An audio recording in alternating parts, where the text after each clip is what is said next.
With the rise in popularity of virtual reality, virtual interaction and locomotion are becoming increasingly important. Ideally, the user would walk in VR the same way they'd walk in real life, but there's not much evidence that users without the aid of vision could do the same thing. We'd like to prove that natural locomotion is a solution for such users. We'd like to use a natural walking solution like redirected walking, which often requires a distractor to mask rotational distortion. However, would such a technique still work if we were to, for example, navigate a blind person across a virtual street? If so, would this technique be as effective as it is for users with vision? In this work, we seek to answer these questions.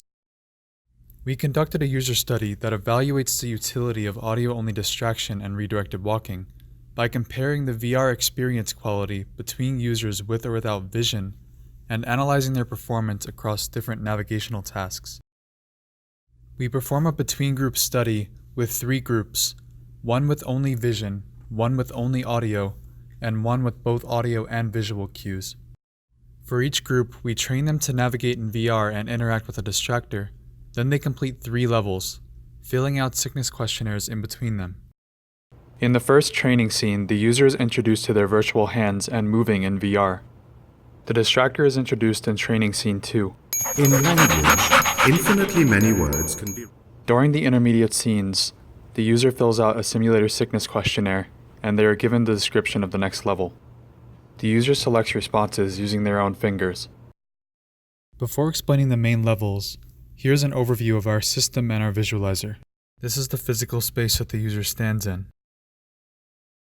This is the virtual environment that the user sees in the HTC Vive. This is an aerial view showing the physical environment inset within the virtual environment. The user is heading to this green goal.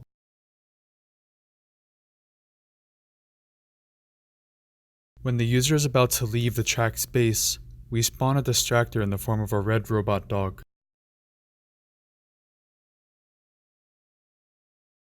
The dog stops at the center of the track space, and the user waves at it until it leaves.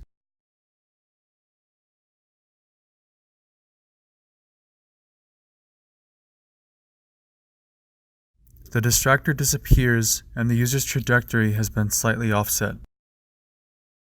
Level 1 is a simple navigational task, walking straight across a large living room. Here is a sample study.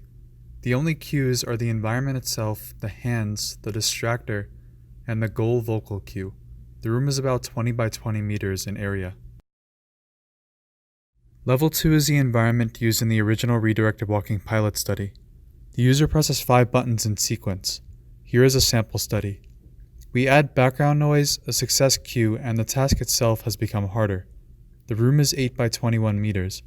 There are 10 meters between buttons, guaranteeing at least one distraction between them. Finally, we have a complex traffic crossing scene with vehicles and pedestrians in which the user must cross a street. Here's a sample study. The street is almost 20 meters wide, with distinct beepers on each side. Pedestrians can cross a street with the participant, and many cues are required for audio-only users to navigate safely.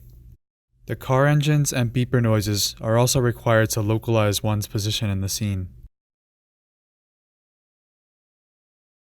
1, 2, 3...